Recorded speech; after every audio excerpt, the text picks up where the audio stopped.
There's this saying that was thrown around at one of the places I interned when I was at PFW, is that no one thinks that they need their own editor, but everyone does. That was Joshua Schipper sharing his advice for new writers. Stay tuned to hear more about Joshua's journey as a writer on Pages and Voices. I'm your host, Meg Bell. We'll be back after the intro. Welcome to the Local Author Podcast, sponsored by the Allen County Public Library. This podcast is dedicated to featuring the works of talented authors within our community and highlighting their unique voices and perspectives. Today's author guest is Joshua Schipper. Joshua is a local historian and business owner in Fort Wayne with a passion for recording local history. He has published 2 local history books, both national bestsellers, through his publishing house, the Fort Wayne Publishing Company, adopted the Franke Park Playground, and has served as a consultant for local history projects. He continues in his free time as a freelance journalist and lecturer in Fort Wayne and is wrapping up the first year of his MBA at IU Kelley School of Business. Josh, welcome to the podcast. We're excited to have you here. Thanks for having me. Yeah, absolutely. So today we'll be touching on both books, but you're going to read us an excerpt from your first book, Crossroads of History, Paving Through Fort Wayne Streets. So I'm going to tell our listeners a little bit about it now. Every day we drive our cars through time. One minute we are traveling through the 18th century, then we veer into the era of the Civil War before merging into Prohibition. What if George Washington met John Calhoun, or if Chief Pontiac had met the inventor of the gasoline pump? They meet on the map of the Summit City. Through simple asphalt and concrete, these figures converge in intercentorial intersections that we drive through to work each day. Not only does the map remember prominent Americans, but it also remembers a simple farmer who loved his 3 daughters. Join us as we embark on a journey through time to find out why the roads in downtown Fort Wayne slant 15 degrees, why so many road names change as you drive to work, and why Aaron's Oriental Rug Company sells rugs on a non-existent street. Josh, the floor is yours. Thank you. Lewis Street, according to old plot records, runs alongside land that was owned by the Lewis family. In 1827, a relative of Meriwether Lewis of the explorers Lewis and Clark settled in the city to set things straight, literally. Samuel Lewis did not follow the orientation of the original Bar McCorkle plat in Fort Wayne, as other additions after 1823 had. He opted to orient his addition with true east and west. Lewis Street became the new principal orientation south of downtown, rejecting the Columbia Street orientation, off of which many streets were either perpendicularly or parallelly based. President John Quincy Adams sent Lewis to Fort Wayne to be the sub-agent for Indian affairs in the district. Lewis's wife, Catherine Wallace, was actually the aunt of Lew Wallace, the author of Ben-Hur, A Tale of Christ. He was also the sister of Indiana Governor David Wallace. Well, oh my gosh, I just learned a whole bunch of stuff. Thank That's you. fascinating. Yeah, it is pretty cool. Fort Wayne's got a lot of history that I don't know, so Yeah. I'm glad you put this book out. So why was it important for you to write about the streets and then follow it up with a book about the parks of Fort Wayne? Yeah, so I think initially it was important for me. I'd kind of gotten into it myself, writing my own notes about it because I was interested in myself just out of pure curiosity. And then eventually people started asking me questions about it, so I compiled those notes into what became the first book. But it was important for me to get it out kind of as soon as possible because I was afraid that there would either be people who maybe were old enough to remember some of the things that hadn't been written down, but that we might lose these people by the time that all this stuff did get recorded. So it was important for me to get this out and get people talking about it. And then after it came out, a lot of people did start emailing me more information that was missing in the book. So it is, while it is an incomplete kind of work in progress, we were able to get a lot of information because of that. So how old were you? You must have been young when you started compiling these notes. Yeah. Like an early teenager? Yeah, I had just maybe in the last 2 months of high school, so 2019, I would have been 18. And then throughout COVID, started really working harder on it because I had nothing else to do during that time. So by the time the book came out, I was 19. Yeah. Yeah. Good for you. That's great. So Do you think there's going to be a second edition of The Streets? I think there will be at some point. I'm looking into some other options to have some kind of resource that can be continually updated.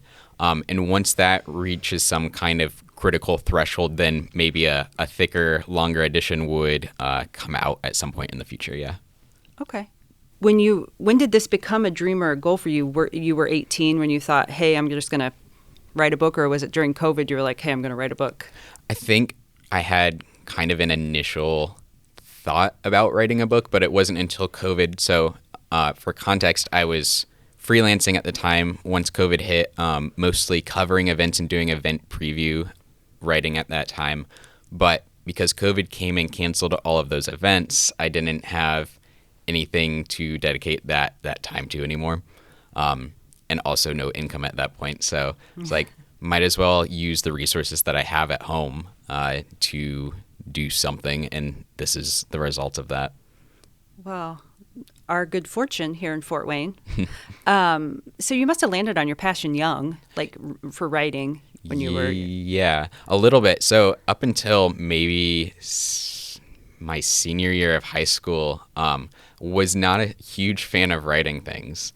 But I had a teacher my senior year. We wrote these personal reflection essays. And I really, really enjoyed writing that. And kind of from there, I started picking up like, oh, there's ways that I can get paid to write stuff like this. There's ways that I can get paid to freelance. So I looked into different newspapers to freelance for here in Fort Wayne, and kind of just took off from there. So yeah, it came a lot later, I guess, now thinking about it than I initially thought. But yeah, senior year of high school probably. You just hit the ground running. You were like, hey, this is what I want to do, so I'm doing it. Yep. Good for you. So how long did it take you to research and write each book? So the first one took me, once I started really working hard on it, I think it took me around a year. And then the second one took me 2 years to do. So it's considerably bigger. Yeah, it is. So I made a rule of thumb for myself for future books. It's about for every 150 pages, it takes a year or so for the way that I've been writing. So okay, I wasn't really sure how long it should take me for each book, but I think I have a pretty good idea now. Yeah. Okay, all right. So where did you begin on each book? Like, what was your starting point? My starting point for this, for the first book, the book about streets, was a book that I came across in the Genealogy Center here at the library. It was a speech that was written by a guy named Angus McCoy for the Quest Club back in 1945. And he had gone through some old records and compiled this list of road names and a very, very brief biography about the road names that he found. But I realized I have a lot more resources than he did when he compiled his book. I have access to the obituaries for all of these people. I have access to a lot more biographical information than he did at the time. So I figured, that's a good kind of seed to get started and grow off of that. Mm-hmm. So that was for the streets. Mm-hmm. So how did you get started on your follow-up book, Strolling Through Fort Wayne's Parks? What was your beginning So point? I kind of had an initial introduction to the park names and the way that our parks started through the streets. So there is this plan that was prepared by a guy named George Kessler back in the early 1900s in Fort Wayne, where he proposed this system of parks and boulevards that would connect the city through both, beautifully landscaped boulevards that had consistent types of trees and plants throughout the whole city to kind of pull the expanding city together. Mm-hmm. And all of these boulevards would connect to beautifully oriented parks. So previous to that plan, we had kind of a European-style walking parks where parks were just for a Sunday stroll, not really recreational at that time. But after the Kessler plan was started to be implemented in Fort Wayne, we noticed a lot more recreation in those parks. So that was the starting point for that book, learning about the street names and then jumping into the parks. I see. Because the streets that I covered in the book on streets part of those were managed by the park board, built by the park board, and so it was just kind of a natural step over. So were there any parks or streets you just couldn't find information on? Yeah, so Fort Wayne, we have around 6,000 streets from what I understand. So yeah, there are a good chunk of streets where who knows who they were named for. So the street I grew up on, Stanton Drive, I was never able to find anything on who Stanton was named for or anything like that. And I would love to know because I lived there for 21 years, but never discovered that. And that's one that I've definitely researched. I've looked everywhere. Only the people on that street would really care about it, but I really, really want to know who that was named for. And then with the parks, that one was a little bit more, like, I was a lot more motivated to find each and every single person because I wanted it to be more comprehensive than the streets book was. Because it's hard to cover 6,000 streets, not as hard to cover 89 parks. Right. So the one that was really, really difficult, the park department didn't know who it was named for. There was almost no information on who it was named for. This is Brewer Park, which is south of downtown, just a little south of downtown. I eventually was able to find one record in a newspaper talking about a guy named John Brewer who had donated the land for the park. Oh. Yeah. So your research paid off. Yeah. There's very little biographical information about this guy. But there was one clipping that I found that talked about who had donated it. So mystery kind of solved, but we don't know who this guy was. Okay. All right. So did anything you discover surprise you? Yeah, the depth of some of the stories that I discovered for streets that were kind of insignificant, that surprised me. So there's this one in particular that I discovered. I remember where I was. It was like 2 a.m. I was reading some old records that I had stumbled upon, and so there's a street named for a guy named Oscar A. Simmons, Simmons Street, right off of South Anthony, just south of the Maumee River. He owned this land out there, so that's why the street ended up being named for him. But he had kind of a tragic story. So in 1875, his wife, who was the daughter of John Wilt, for whom Wilt Street is named, she and their child both died during childbirth. Oh, so that terrible. was something that, heartbreaking. I was reading it, was surprised because this street is so small, and you just pass right by it and never know his story. Certainly. So it goes on that he would visit his wife's grave every Sunday and hadn't touched her room since her death. And then according to his obituaries, after years of head and body pain and weeks without adequate sleep, he ended up, so someone had come in to check on him in either his house or his office or his personal office or something. And when that guy got up there, Simmons ended up dying by suicide in 1886. Oh, wow. In front of the presence of one of his business associates. Oh, my goodness. And so I was sitting there reading this. I discovered it in the middle of the night while researching, and it was hard to sleep after that one because no one knows this guy's story. Yeah, he has this little street named after him. I don't think anyone lives on this street. I don't think there are any houses on this street. But all of this history is contained in just that road name there. Yeah.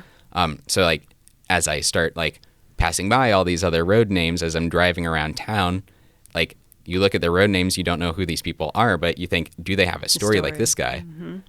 I know. I feel like we need to go out there and put like a marker up for him or something. Yeah. Like that's. Yeah, what a tragedy for him. Yeah, you're right. And the story could have gotten lost had you not put it in the book. Yeah, and he was one of the wealthiest people, said to be one of the wealthiest people in the world at that time when he died. Wow. Which is another added crazy part of the story. Absolutely. Another twist there. Yeah. You said it took you a year to write the Streets book and then 2 years to do the Fort Wayne Parks, but after you finished the book, you had it all completely written. How long before you had like the copies in your hands? So that's a funny thing about both of these is that my friends and family had their copies before I received my copies both times, which is really weird because I was working. I kept discovering more information and more information. So by the time my deadline that I had set for myself hit, I didn't order like an author's copy before that, or like a proof or anything before that to check it. I'm like, I can see the book. We're ready to go. And then, yeah, both times my friends and family had their copies in their hands before me. But for me, it was about maybe 2 weeks before I had a copy in my hands. Okay. So it was a little scary because I'm like, oh, is everyone else going to notice some kind of mistake before I even see it? So yeah, that was a little scary. But yeah, 2 weeks or so after. Did you like rush over to your folks' house and grab their copy Yep. to read through it? Because that's Yep. what I would have done. I did. Yeah, absolutely. And then as soon as I picked it up, I noticed one small spelling mistake somewhere in the middle. Like, of course. I know. I would have done the same thing. Yeah. So you published both of these books through your publishing company. Yep. So did you do everything? You did the layout and the design and cover? Everything but the editing, yeah. So you did not edit it? Because that was one of my other questions. Yeah. The editing, there's this thing that was being thrown around, as this saying that was thrown around at one of the places I interned when I was at PFW, is that no one thinks that they need their own editor, but everyone does. Oh, I'm a writer, and Yeah. so there's always a mistake somewhere. You start to look over it. You just you don't notice it. Yeah. It's always helpful to have somebody else look. Yeah. Yeah. So okay, so who edited the book then? I had one of my friends from college who edited the second one, and then the first one was kind of a joint effort among a few different people. Okay. But yeah, the second one was one of my friends I had just graduated with. Okay. So if another local author wanted to start their own publishing house, what does that entail? Is it complicated? It's not super complicated. The way that I did it, I just went through the Indiana Business Office's website, and you can register your name, you can register a retail license and everything. So that's what I ended up doing there. And then because I published through Amazon, has a way that you can do like print on demand books, which is what I did here, and a lot of other local authors I know do the same. One extra thing that I did for the my second book was that I bought my own ISBN number. Okay. Yeah. So that allows me to, instead of have printed by Amazon, it can say printed by Fort Wayne Publishing Company, which is just like an added thing that I wanted in there to look a little bit more professional than it's like, there's this guy who just like put all this stuff in a book and printed it, because like anyone can print their books on Amazon. So I wanted it to be, I guess, one step beyond people not taking me as seriously as maybe someone who did just kind of put stuff out there. It's like, this is a lot more professional than something I just threw together. Got you. So just for my clarification, so when you do print on demand on Amazon, you don't have to have an ISBN number? Nope. Okay, and so you upload the material to the site, and then if somebody orders your book, they print a copy of it and send it? Yeah, correct. Okay, so with the ISBN, did you still go through Amazon, or is this an entirely different thing? So Amazon will offer you free ISBN numbers, but they have their own imprint inside the book. Okay. So you can get them for free from Amazon. But it says Amazon. Yeah.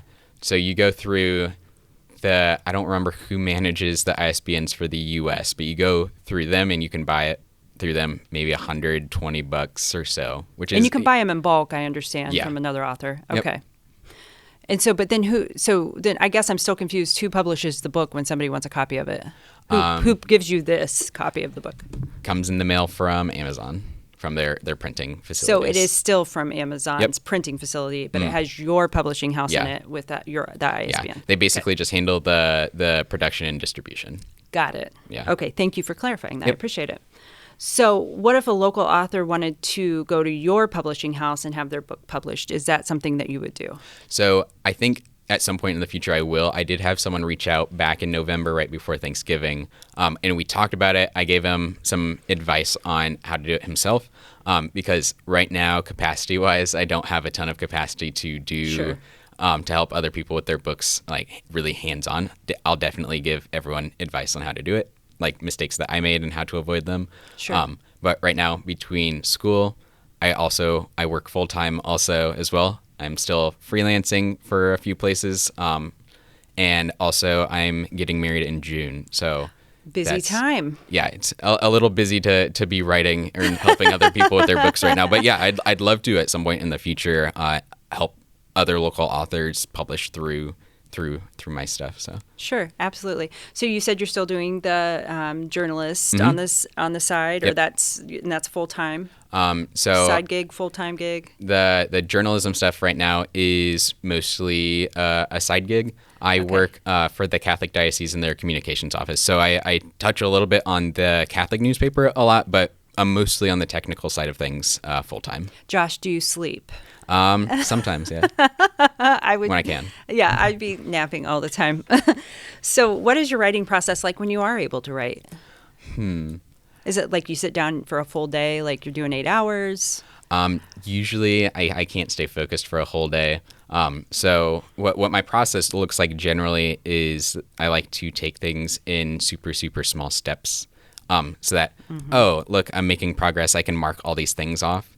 It helps keep me motivated to see that I'm making that progress. So something that I've done in the past is that I make kind of a chart and I fill in I guess progress bubbles, and I can see it's like a loading Nice. screen kind of Yes. thing, but on paper. That's really helped me stay motivated, and then making sure I'm as detailed and succinct as possible in each section of the process, opposed to just going all out, missing a detail. But yeah, usually, and then I'll do that for a draft, and then I do that for a final draft. Do that to check through everything, always making lists and just checking things off. Okay. Do you have a kryptonite as a writer? Yes, I do. I think going back and making sure that every source is cited and that every fact in the book is either cited or accurate, that is really hard for me to do because I like to be as concise as I possibly can, which maybe is an even bigger kryptonite, is that on every sentence in everything that I write, I try to be as succinct but also not as boring as some things can be.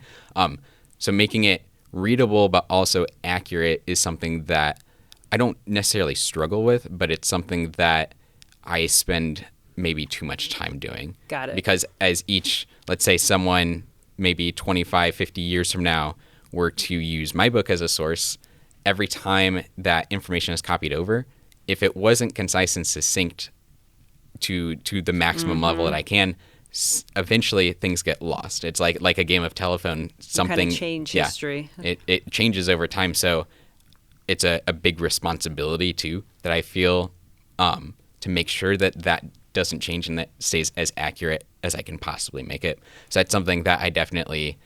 It's good that I spend a lot of time on it, but it also is a little bit of an annoying process in doing that. Sure. So what's the best money you ever spent with regards to your writing? I think the best money that I ever spent as far as writing goes was just the marketing of the books.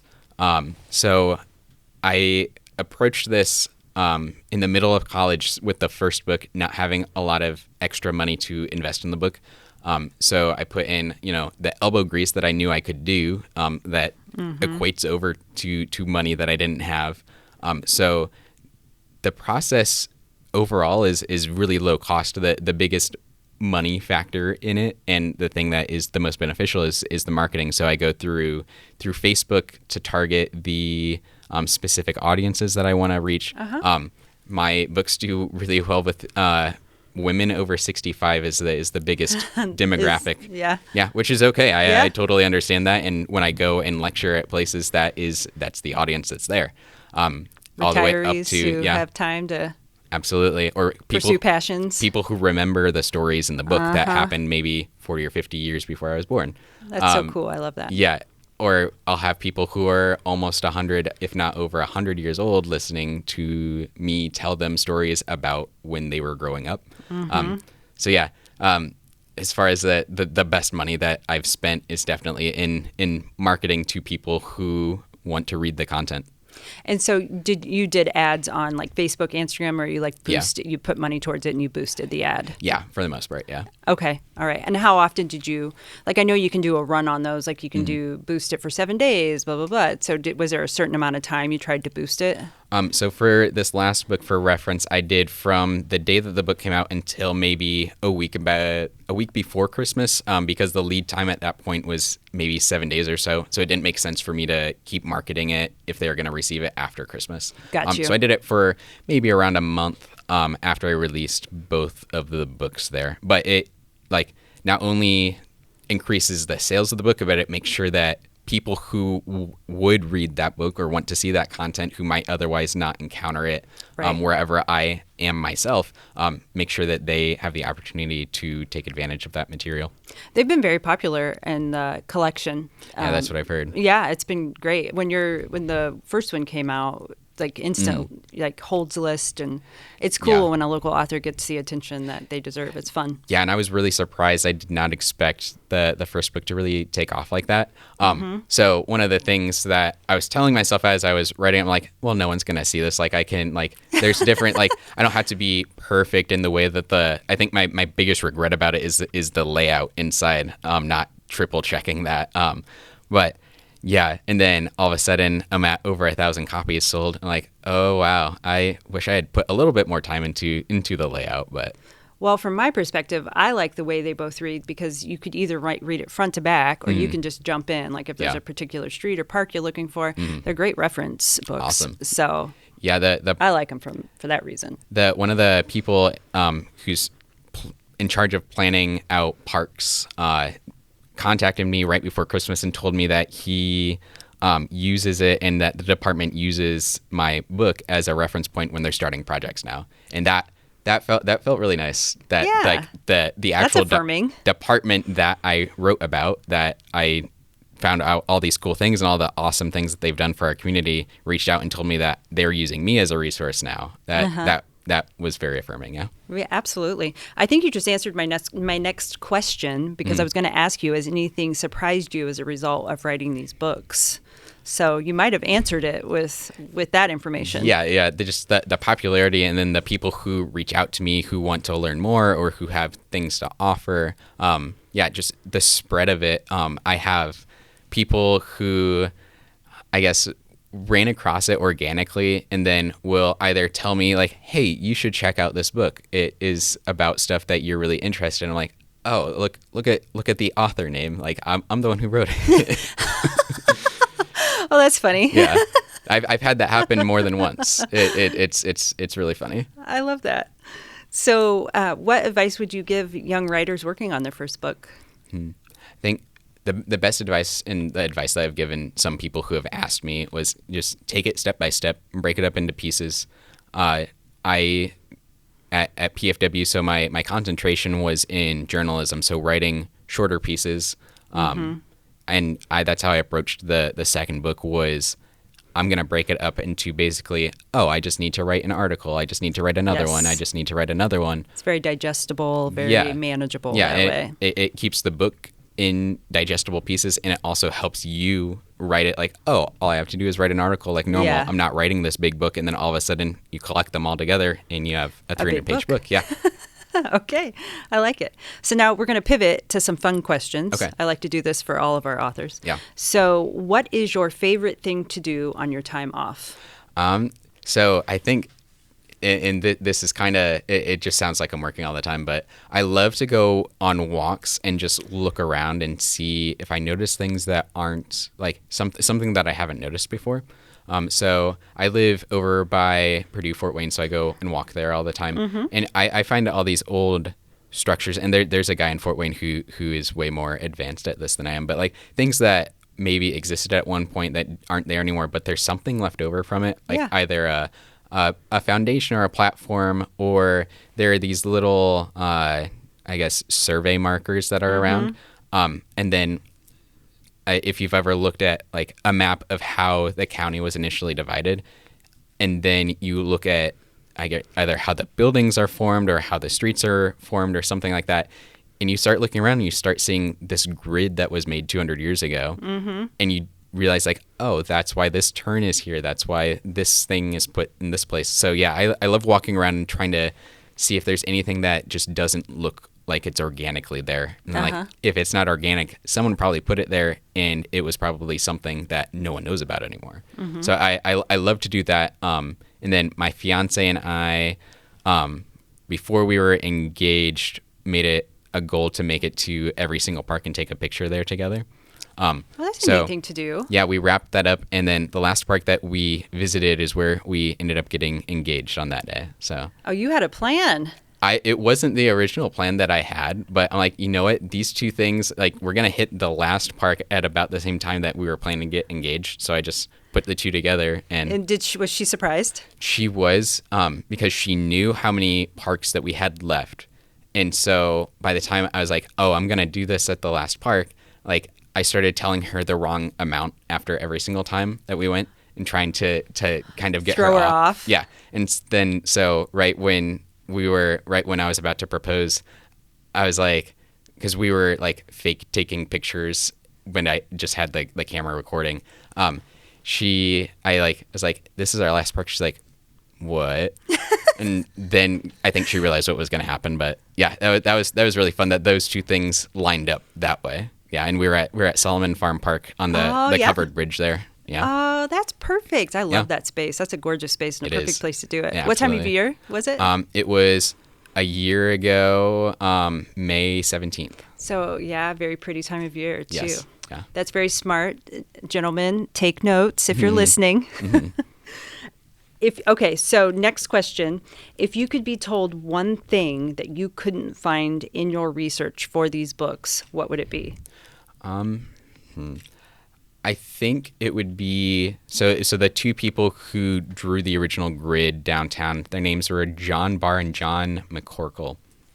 Barr has a street named for him, Barr Street. Yes. McCorkle does not have anything named for him at all. Oh. And I think it was doesn't seem fair. No. I think that McCorkle ended up dying of some kind of illness shortly after, but it doesn't make sense to me if the streets were named in 1823 before he died, why he doesn't have anything that was named for him. Yeah. It's something that always confuses me. I don't know if they had a falling out or something. But then also just seeing, like, who was the person who determined those street names? Like, was it Barr? Was it him? Who did all of this stuff? Because, we know who it's named for. We know maybe why it was named for that. But who actually decided that? Yeah. Who decided these things? So, yeah, I'd love to know why we have one but not the other. Yeah. And I don't know if there's anything that would ever be able to tell us that. Mm-hmm. Okay. So question 3, if you could spend the day with another popular author, who would it be? So I was thinking about this. I think it would be, and there is an kind of ironic quote with this, but I think it would be J.D. Salinger, the author of The Catcher in the Rye. Mm-hmm. I really, really, really love that book. And I know, I feel like the majority of people who read the book really, really hate it. Okay. So I think it's because they're forced to read it in high school and they should read it, reread it as an adult. That might be it. But there's a quote from the main character in the book that was kind of funny because, like, I came up with this totally separate from the quote. But he talks about how after he reads the book, he wishes that the author was a good friend of his that he could just call up and they could talk. So I'm like, wow, that's ironic that would be the author I'd want to meet and talk to and find out more about, because he's a mysterious character. Like the author himself is a mysterious character. So I'd love to know and meet and know more about him. Sure, certainly. Okay, so if you could meet one person from local history, who would you pick? So I was thinking I was going to go with David Foster, who is the kind of the father of the park system here in Fort Wayne, because he did a lot of things. He had a lot of people. Isn't this him on the front of the book? Yes. He's on the front of the book. Yes. He had a lot of people who, I guess, opposed him, and he put all of his personal resources, personal money into growing the park system when he really didn't have to. Like, he could have totally just been like, oh, I'm done with this. Right. Like, you guys don't want parks, so we're not going to have them. But he didn't do that. I don't think I would choose him. I was thinking about this. I would choose Bert Griswold, who we have a park name for him. and it's a little tiny. He's written some books. Tiny little park. Yeah, he's written some books, and he was just like at every single event during his time period taking pictures. And he provided some of the most important, I think, compilations of Fort Wayne history. He talked to people who, like before they passed and got their stories, and all of this stuff is recorded because of him. So when I'm at events, when I'm taking pictures at places, when I'm writing about things, I'm thinking about him. I'm like, is some historian 100 years from now going to be referencing my pictures and my stuff? Ooh. And so I'd love to meet him and see like why he did it. Because I don't, there's not a ton that, he wrote about himself from what I understand. Like, I want to know about the guy who wrote about everyone else. And like, why did he do it? Absolutely. Yeah. And like, thank him obviously for his contributions here. Yeah. Well, that's fantastic. I love that. So do you celebrate when you finish a book? This is my last fun question. Do you celebrate when you finish a book? I have not either time. It's funny because I'm so exhausted by the end that like I'll be driving around town finishing up either one of these books, and like just like the sight of some of the things that I'm writing about is just like unavoidable every time I leave the house, because there's like, oh yeah, there's street signs everywhere, there's parks almost everywhere. Can't get away from it. Yeah, and like I can't ever escape any of the history, because like it's all around us. There's constant reminders of it, which is a good thing. Unless that's what I've been spending all of my free time doing. And you want to do something else. Yeah. Like it's unescapable. So no, I haven't ever really celebrated at the end of the book. I'm just so exhausted by the end. A good exhaustion, but sure. Yeah, so exhausted. Exhausted. Yeah. You're exhausted. I was trying to put Hey, that's a good one. That's a good one. Put your name in there. Okay, so lastly, how can fans reach you and purchase your books, Josh? People can go to either Amazon is the best place to get it online. In town, Hyde Brothers Booksellers, the Visitor Center downtown, This and That on North Anthony. Those are the best places to get them in town. The best way for people to contact me would be by emailing me at fwpublishingco@gmail.com. So that's fwpublishingco@gmail.com. Well, thank you for joining us on Pages of Voices today. Yeah, thank you for having me. Yeah, it's been really delightful to have you here. And thank you for those who listened in. Stay tuned for more authors on Pages of Voices. I'm your host, Meg Bell. Until next time. I'm Meg Bell, your host of the ACPL Local Author Podcast, brought to you by the Allen County Public Library. If you enjoyed this podcast, please show your support by liking, subscribing, and sharing it with your friends and family. Your support means everything to us.